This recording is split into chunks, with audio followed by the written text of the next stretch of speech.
Hello, yes, my name's Tim Burns. I work for Cornwall Voluntary Sector Forum, and I have the privilege of working with the Refugee and Asylum Seeking Alliance. The real aim of the Alliance is to make itself redundant. What we are trying to do is to integrate all the refugees and asylum seekers into valued members of the community across Cornwall by bringing together all of the voluntary sector organisations that are working possibly separately into one organisation or an alliance where we can share each other's experiences to help the refugees and asylum seekers. I suppose the main thing that the Alliance is working on is trying to think of ways to improve the language skills of the people that we're working with by a various number of means, whether it's English as a second language classes, but more importantly perhaps drop-in cafes, language cafes, which will really help to do the conversational language, which is so important, because that's one of the biggest barriers of the refugees and asylum seekers finding jobs.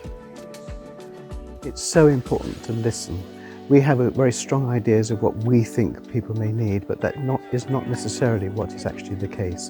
So it's absolutely essential that we actually listen to people with shared experience so they can tell their story, find out what matters to them, so we can personalise our offering to them.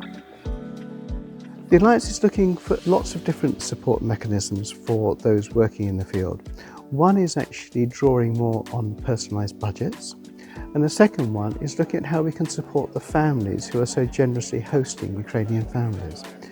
It's now nearly 2 years that some of the families have been very generously giving up their homes and sharing their houses with Ukrainian refugees, but the problem is still there.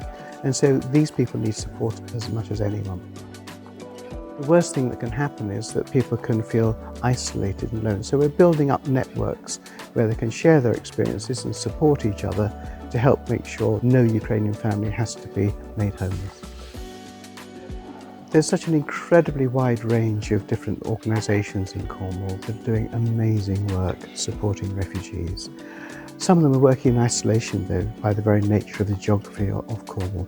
So I think one of the really valuable things about the Alliance is putting people in touch with each other so they can share really great experiences and share good practice across the county.